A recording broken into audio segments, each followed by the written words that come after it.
Hello दोस्तों, जय हिंद, वंदे मातरम। दोस्तों, आज हम बात करेंगे ईरान और इसराइल के बीच में जो युद्ध हो रहा है उसके बारे में। दोस्तों, नई अपडेट है। दोस्तों, आज आपको पता है शुक्रवार है, तो खमीनी ने कहा था कि आज खमीनी पूरे ईरान के तेहरान शहर में सबके सामने आएंगे और फ्राइडे की जो नमाज है वो पढ़ेंगे। ठीक है। इसमें 1 लाख से ज्यादा लोग तेहरान में, कहा जा रहा है कि आए थे विद गन्स, बंदूक के साथ, हथियार के साथ आए थे वहां पे। दोस्तों, खमीनी ने वहां पे अपनी नमाज अदा की और वहां पे बंदूक को चूमा। दोस्तों, उसने बंदूक के साथ, खमीनी की फोटो आई है और ये रशियन मेड वेपन थी।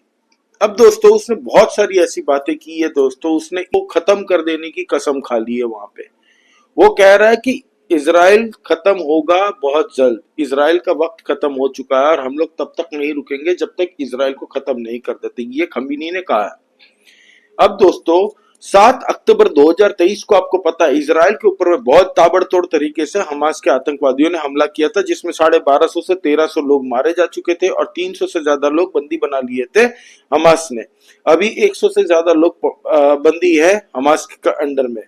तो ईरान ने आज, खमेनी ने ये कहा, ईरान के खमेनी ने, कि ये जो 7 अक्टूबर वाला हादसा था ये लीगल और लेजिटिमेट है, मतलब इसको सही कहा गया है खोमेनी की तरफ से। और ये कह रहा है ये तो मिनिमम पनिशमेंट है भाई, ये तो बस थोड़ा सा पनिशमेंट था। और ये जो अभी कुछ दिन पहले आपको पता है कि 180 बैलिस्टिक मिसाइल जो इसराइल के ऊपर में ताबड़तोड़ तरीके से ईरान की तरफ से मारी गई, वो कह रहा है कि मैंने ये मिनिमम हमला था खाली। इसराइल ये ना सोचे कि हम हार मान लेंगे, झुक जाएंगे। दोस्तों, ये आज मैसेजिंग उसने बहुत जबरदस्त दी है खमीनी ने, बाहर पब्लिक में बाहर निकल के ये मैसेज देने का मतलब ये है कि बहुत वर्ल्ड में उसकी बात हो रही थी कि छुप के बैठा है कहीं बंकर में यहाँ वहां, उसकी लोकेशन चेंज हो रही है बार बार खमीनी के। लेकिन आज खमीनी बाहर आके सबके सामने जब नमाज अता कर रहा था, जहाँ पे लाखों लोगों की संख्या में भीड़ थी, तो वहां उसने एक मैसेज क्लियर कर दिया कि मैं छुप नहीं रहा, मैं यही हूँ। और दोस्तों, वहां से उसने इजराइल को ललकारा, अमेरिका को ललकारा। दोस्तों, अब उसने ये बहुत सारी बातें की है कि अगर हमारी गैस की एनर्जी, जो ऑयल रिफाइनरीज है यहाँ पे, अगर इसराइल हमला करता है तो इसराइल की जितनी भी गैस एनर्जीज के भंडार है, फ्यूल के भंडार है, वहां पे हम हमला करेंगे। अब दोस्तों, होता क्या है कि ऑयल रिफाइनरी पे हमला ईरान के ऊपर अगर होता भी है ना, तो पूरे वर्ल्ड में ऑयल की प्राइसेस इतनी बढ़ जाएगी दोस्तों, हर कंट्री में इन्फ्लेशन बढ़ने वाला है पूरे वर्ल्ड में। और अभी विंटर का सीजन भी नहीं आया है, यूरोप तो अभी से कांप रहा है। ईयू की मीटिंग 3 दिन पहले जॉर्जिया मेलोनी ने बुलाई थी, तो मुझे लगता है कि ये सब मुद्दों पे भी बात हुई होगी। असल में क्या होता है दोस्तों कि अगर तेल के दाम बढ़ जाते हैं तो हर कंट्री के बजट से ज्यादा हो जाता है। किसी ने अगर $100 बिलियन अगर अपनी ऑयल और गैस की बजट बनाया हो कि हम लोग एक्सपोर्ट करेंगे, सॉरी इंपोर्ट करेंगे अगर, तो वो अब 100 बिलियन से 125 बिलियन, 150 बिलियन तक चला जाता है, तो पूरे कंट्री का बजट बिगड़ जाता है, कोई भी कंट्री हो चाहे। तो इसलिए अभी पूरी वर्ल्ड टेंस्ड है इस बारे में। अब दूसरी बात यह है कि इसराइल को ऐसी धमकी दी है कि 7 अक्टूबर जो तुम्हारे वहां पे हुआ था वो लीगल और लेजिटिमेट था और वो कुछ नहीं था, इससे भी बड़ा हमला हम कर सकते हैं।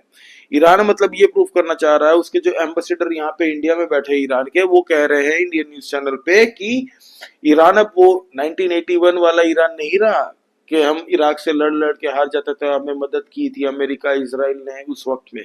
अभी हम इतने सक्षम है कि अमेरिका और ईरान, सॉरी इसराइल, दोनों को, अमेरिका और इसराइल को, दोनों को देख सकते हैं। इतना कॉन्फिडेंस कहाँ से आता है, आप सोच रहे होंगे। दोस्तों, रशियन गन के साथ खोमेनी ने फोटो खिंचवाई आज। रशिया जरूर बैकअप कर रहा है दोस्तों, पीछे से सपोर्ट तो कर रहा है बिना, क्योंकि आज इस्लामिक मुल्क में कोई सपोर्ट नहीं कर रहा है ईरान को, कुछ कंट्री छोड़ के। तुर्की करता है लेकिन बोल नहीं पा रहा ओपनली, क्योंकि ईयू के तरफ से दबाव है उसके ऊपर।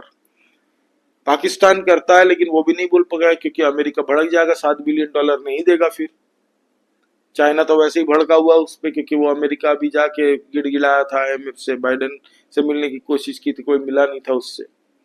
एनीवे, और 2-3 और कंट्री है दोस्तों जो ईरान के साथ में शायद खड़ी है, जैसे कि सीरिया हो गई, लेबनान हो गई, ये सब घिसी-पिटी, क्योंकि वहीं पे हिजबुल्ला और हमास का दबदबा। और कह रहे हैं, खमेनी ने कहा है कि हिजबुल्ला झुकने वाला नहीं है। ये मत सोचना कि तुमने हिजबुल्ला को खत्म कर दिया, हिजबुल्लाह तब तक अटैक करते रहेगा तुम्हारे कंट्री पे जब तक तुम्हारी कंट्री नेस्तो नाबूद ना हो जाए। सोचिए कॉन्फिडेंस इनका।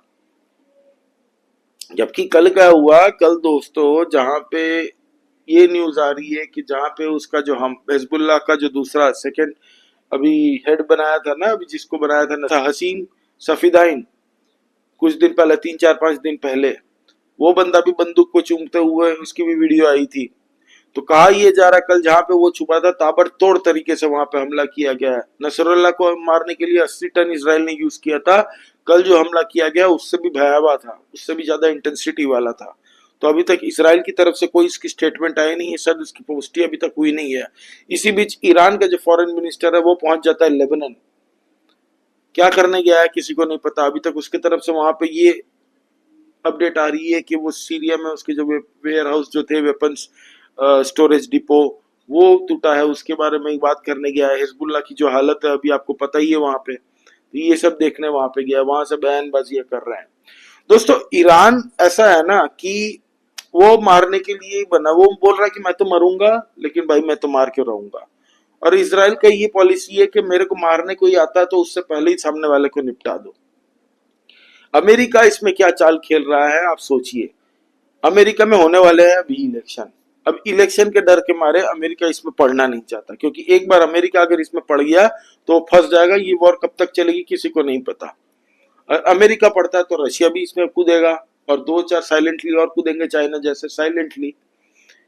तो अमेरिका डायरेक्ट इसमें इन्वॉल्व नहीं होना चाहता। अमेरिका भी मीटिंग कर रहा है, इसराइल को रोकने की कोशिश कर रहा है, तुम ऑयल रिफाइनरी में मत मारो, ऑयल रिफाइनरी में मत मारो। अमेरिका को अपने भी इंटरेस्ट देखना है ना। लेकिन इसराइल के अगेंस्ट भी नहीं जा सकता अमेरिका, बाइडेन। क्यों? क्योंकि अभी वहां पे चुनाव है।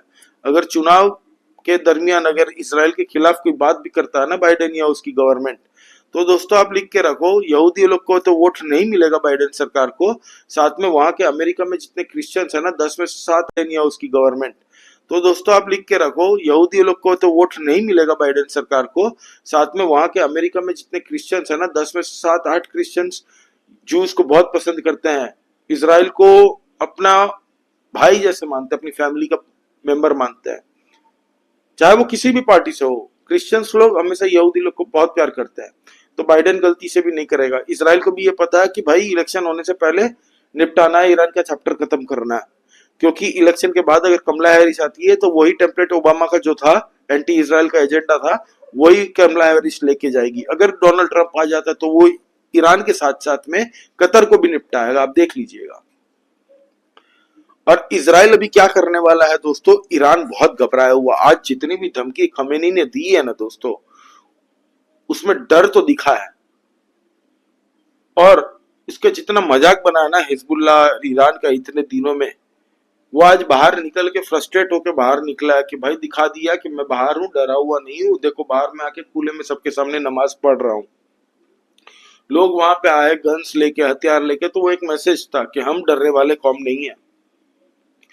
वहां से उसने बयान दिया कि पूरे इस्लामिक कंट्री सब हम साथ में है, ये है फलाना डिकना, कोई नहीं है साथ में। सऊदी अरेबिया नहीं है, यूएई नहीं है, इंडिया भी नहीं है, इंडोनेशिया भी नहीं है, ऑस्ट्रेलिया भी नहीं है, अमेरिका भी नहीं है, यूरोप भी नहीं है। तुम्हारे साथ जितने मुस्लिम कंट्रीज है ना, मुस्लिम कंट्रीज में भी कितने कंट्रीज है, गिनती के 3 4 5 6 होंगे, वो भी साइलेंटली देंगे, सामने कोई नहीं सपोर्ट करेगा इसको।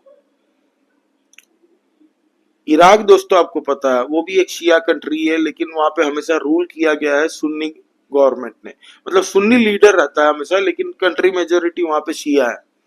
वो ईरान को सपोर्ट करती है, वो अपना जगह दे सकती है, लेकिन वो भी अभी जाना नहीं चाहता इसमें, क्योंकि मुश्किल से अभी उनका पीछा छूटा है अमेरिका और ISIS से। तो वो भी गंदगी फैलाना नहीं चाहते। लेकिन अभी इस इराक में भी उनके कुछ है ऐसे तत्व, ईरान के फ्रीलांसर्स, जो वहां से कुछ मिसाइल इक्का दुक्का बीच बीच में मारते रहते हैं। हौती लोगों का कल एक वीडियो आया था जहां पे वो दिखा रहे कि इसराइल की एक शिप जा रही थी, उनको फोड़ दिया है समुद्र में ही। हौती तो दोस्तों छोड़िए, वो तो बचने वाला नहीं है, क्योंकि इसराइल अगर मारना चालू करेगा तो साथ में सऊदी अरेबिया भी फिर से चालू कर देगा। और सऊदी अरेबिया तो वैसे भी बेचारा बहुत टाइम से लड़ रहा था हौती लोग के खिलाफ में। तो सऊदी सपोर्ट करता है इसराइल को इस मामले में, जब तक तुम भाई हौती लोग को निपटाओगे, यमन में करो, हम लोग तुम्हारे साथ है। लेकिन ईरान के साथ में भी हम नहीं है, इसराइल के साथ में भी नहीं है, सामने वो बीच में पड़ना ही नहीं चाहता। बोलता भाई मेरा एयर स्पेस मैं ही यूज करने नहीं दूंगा, कहीं गलती से मेरे रिफाइनरी में गिर गया तो कौन संभालेगा। आप सोचिए, मतलब वो डायरेक्टली इसराइल को सपोर्ट भी नहीं कर सकता क्योंकि ईरान के साथ उसका बॉर्डर मिलता है। कल को अगर ईरान फिर से हमला कर दे, बीच बीच में करते रहता है ना ड्रोन से बदमाशी है ईरान, क्यों गुंडामी मतलब ये गुंडागिरी क्यों करता था ईरान, पता है आपको? हिजबुल्ला, हमास और हूती के कारण। ये तीन कुत्ते छोड़ के रखे थे इन्होंने, इसलिए ईरान अपने आप को खलीफा समझता है हमेशा से। और जब ओआईसी की मीटिंग अभी 2-4 दिन पहले हुई, वहां पे सब कंट्री के लीडर छोटे छोटे मिले थे वहां पे, तो उन्होंने ये डिसाइड किया हम अपनी जमीन नहीं देंगे इसराइल को आपके देश के खिलाफ हमला करने के लिए, ना आपको देंगे भाई इसराइल, हम न्यूट्रल है। बस हम इतना सपोर्ट ईरान को कर सकते हैं कि हम इसराइल को या अमेरिका को किसी को भी जगह नहीं देंगे अपनी कंट्री में, कि आपको अपनी धरती के मतलब आपके देश के खिलाफ हमारी धरती किसी को नहीं देंगे यूज करने के लिए। लेकिन सऊदी अरेबिया जानता है ये जो गुंडागर्दी करता है ना ईरान, पूरा मुस्लिम कंट्रीज, सारे मुस्लिम कंट्रीज पे, UAE, Saudi Arabia, Mohammed bin Salman straightforward young king है भाई, वो यंग प्रिंस है, वो बंदा नो नॉनसेंस, वो धमकी में दबने वाला नहीं है। उसको भी पता है कि इसराइल निपटा रहा है ना इनके गुंडों को, कुत्तों को अगर दौड़ा रहा है तो बहुत सही कर रहा है।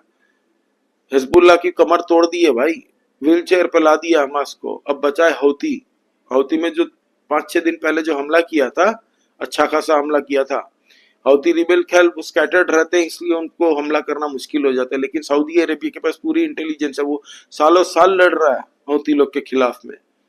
अगर इसराइल और सऊदी अरेबिया साइलेंटली अगर सीक्रेटली मिलकर अगर हौती को निपटाते हैं तो 1 हफ्ते के अंदर उनका भी गेम बच जाएगा। और सऊदी ये जानता है कि ये 3 कुत्ते अगर भस्म हो गए ना तो ईरान की फिर चलनी नहीं है, ईरान की गुंडागर्दी नहीं चलेगी फिर। इसराइल भी दोस्तों उस तरफ झुकने वाली नहीं है कंट्री, आपको भी पता है। इसराइल तो बोल रहा है भाई मुझे छोड़ दे, अमेरिका प्रेशर मत बना तू मेरे ऊपर।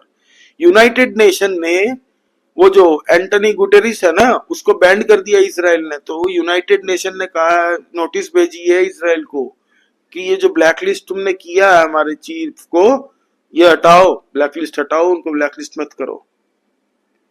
इसराइल की यूनाइटेड नेशन की भी नहीं सुन रहा दोस्तों। इसराइल कब हमला करेगा ये किसी को नहीं पता, लेकिन इतना सबको पता है कि जब भी करेगा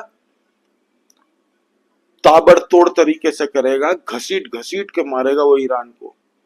और इस बार आर पार की, आप सोचिए, एक तरफ हिजबुल्ला था, हमास था, हौती था, ये तीनों को हमेशा एंगेज करके रखता था इसराइल के साथ में। ईरान कभी आमने सामने की लड़ाई नहीं लड़ेगा क्योंकि ईरान को पता भाई जिस दिन हमारा मुकाबला हो गया इसराइल के साथ आमने सामने का, इसराइल हमें ऐसी जगह मारेगा जहां हमें दर्द ज्यादा होगा। भले इसराइल हो छोटा मुल्क, लेकिन उसको ईरान को पता है कि डायरेक्ट नहीं लड़ना इसके साथ। आपको लगता होगा कि ईरान के पास बहुत सारी टैंक्स है, बैलिस्टिक मिसाइल है। अब दोस्तों टैंक कौन सा काम आ जाएगा, 1900 किलोमीटर का बॉर्डर है इनका दोनों का, इतनी डिस्टेंस है दोनों के बीच में। बैलिस्टिक मिसाइल के मामले में ईरान सबसे ज्यादा है उनके पास, ड्रोन्स, बैलिस्टिक मिसाइल इसराइल से ज्यादा है। लेकिन इसराइल के पास भाई डिफेंस सिस्टम है ना, तुम्हारे जितने भी मिसाइल आएंगे 80-90% तो वो ब्लॉक कर देगा। लेकिन इसराइल के पास एक ऐसी चीज है जो ईरान के पास नहीं है, वो है एयर पावर। एयर पावर और नेवल पावर, इतना ताबड़तोड़ एयर पावर है ना दोस्तों इसराइल के पास में। इसराइल के आज तक के 90% मिशन जो हुए हैं ना, 80-90% दोस्तों ये एयर पावर की वजह से, वो हमेशा एयर पावर में दबदबा बना के रखता है। ईरान के पास वो पुराने मॉडल वाले पड़े हैं, पर खच्चे हुए वाले प्लेन पड़े हुए अभी तक, वही हेलीकॉप्टर, वही पुराने प्लेन चलाता है रिफू मार मार के। नहीं, कुछ है नहीं ईरान के पास में, वो एयर पावर है ही नहीं ईरान के पास में। तो अगर इसराइल की तरफ से एयरक्राफ्ट फाइटर उड़ती है और पिन पॉइंट लोकेशन में एक्यूरेसी के साथ अगर हमला करती है ना, तो ईरान को पता है ऐसी जगह इसराइल मारेगा कि ईरान को खड़े होने में और सालों साल लग जाएंगे। और तेहरान के अंदर में मोसाद का बहुत जबरदस्त नेटवर्क है दोस्तों, मिडिल ईस्ट के कोई भी लोकेशन में, ये सब कंट्रीज को पता है वहां की। अमेरिका के CIA भी उस पे ही उछलती है, कुछ भी ये मिडिल ईस्ट में करना होता है ना तो मोस्टली वो मोसाद से ही इंटेलिजेंस लेती है। क्योंकि वहां पे जैसा मोसाद का नेटवर्क है दोस्तों, किसी और कंट्री में नहीं, मतलब किसी और कंट्री के इंटेलिजेंस ऑर्गेनाइजेशन की नहीं है उतनी जितनी मोसाद की है। तो ये ईरान भी जानता है। अभी एक हफ्ता पहले ईरान के एक्स प्रेसिडेंट ने भी यही कहा था तुर्किश CNN तुर्किश चैनल में बैठ के कि मैंने एक अपने प्रेसिडेंटशिप रिजिम में अपने वक्त में मैंने एक टुकड़ी बनाई थी, एक नई ऑर्गेनाइजेशन बनाई थी जो खाली मोसाद के ऑपरेटिव्स को पकड़ेगा, मोसाद के खिलाफ काम करेगा, खाली डेडिकेटेड उन पे ही काम करेगा। तो एक दो साल बाद उनको पता चला कि जो टुकड़ी का हेड था वो खुद मोसाद का एजेंट था। तो बोल रहा खोमेनी कहाँ रहेगा, कहीं भी रहेगा, बच नहीं पाएगा। मोसाद कहीं ना कहीं कोई भी हो सकता है, वो चाहे वो सिक्योरिटी गार्ड हो या जो खोमेनी को प्रोटेक्शन दे रहा है वो भी निकल सकता है। तो ये हाल है, ये खौफ में ईरान हमेशा रह रहा है अभी इस वक्त में। तो खोमेनी का आज बाहर आके ये जो नमाज पढ़ना था, ये एक मैसेज था कि भाई मैं डर नहीं रहा हूं। बाकी ईरान की रिजिम चेंज करने की जो बात कही है इजराइल ने और अमेरिका ने, वो करेगा, लेकिन इसराइल अपने तरीके से करेगा। ये रिजिम चेंज करना इतना आसान नहीं है दोस्तों। अगर होता तो बहुत साल पहले ही कर चुका होता अमेरिका या फिर ईरान, सॉरी इसराइल। लेकिन उसका जो नेटवर्क है ना, ये जो रिजिम का जो पूरा एकदम इकट्ठा, ये जो सारे कमांडर, नीचे के जितने भी नेता, सब रिजिम वाले, इस्लामिक रिजिम के, ये इन सबको पहले फोड़ेगा, फिर खमीनी को टेक आउट करेगा। ये मुझे जो लगता है, अपने एनालिसिस से खुद बता रहा हूं मैं, अपनी व्यू। और जितने भी पॉइंटेड ठिकाने हैं, इनकी प्राइम लोकेशंस हैं ईरान की, उस पर अटैक करेगा इसराइल। इक्का दुक्का साथ छोड़ दे अमेरिका के प्रेशर में, बाकी वो पूरे मूड में है दोस्तों। अब कब करता है ये देखने की बात है। अगर जैसे ही कुछ अपडेट आती है हम लोग फिर इस पर चर्चा करेंगे दोस्तों। आप लोग प्लीज सब्सक्राइब कीजिए, नया चैनल है दोस्तों, आप लोगों की सपोर्ट बहुत चाहिए। जय हिंद, वंदे मातरम दोस्तों। लाइक कीजिए इस वीडियो को और कमेंट करके बताइए आपको इस बारे में क्या लगता है। जय हिंद, वंदे मातरम।